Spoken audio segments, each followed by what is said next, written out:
Ezra chapter 9.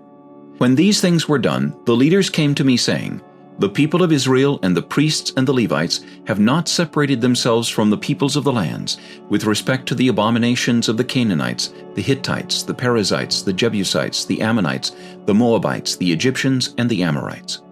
For they have taken some of their daughters as wives for themselves and their sons, so that the holy seed is mixed with the peoples of those lands. Indeed, the hand of the leaders and rulers has been foremost in this trespass. So when I heard this thing, I tore my garment and my robe, and plucked out some of the hair of my head and beard, and sat down astonished. Then everyone who trembled at the words of the God of Israel assembled to me, because of the transgression of those who had been carried away captive, and I sat astonished until the evening sacrifice. At the evening sacrifice I arose from my fasting, and having torn my garment and my robe, I fell on my knees and spread out my hands to the Lord my God. And I said, O my God, I am too ashamed and humiliated to lift up my face to you, my God.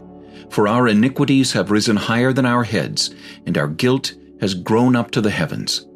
Since the days of our fathers to this day we have been very guilty, and for our iniquities we, our kings and our priests, have been delivered into the hand of the kings of the lands, to the sword, to captivity, to plunder, and to humiliation, as it is this day.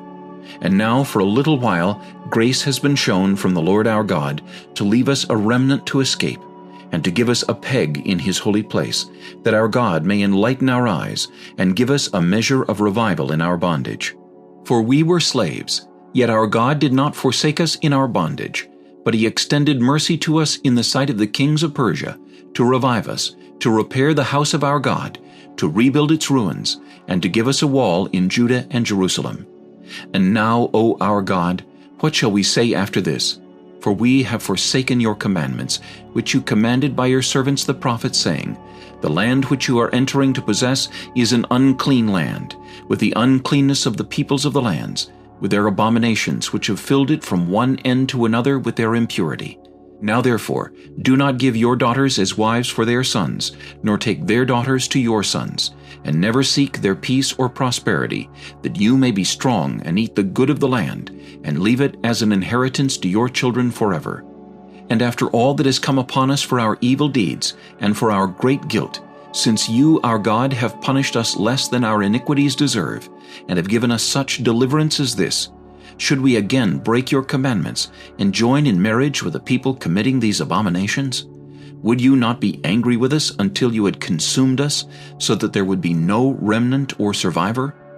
O Lord God of Israel, you are righteous, for we are left as a remnant, as it is this day.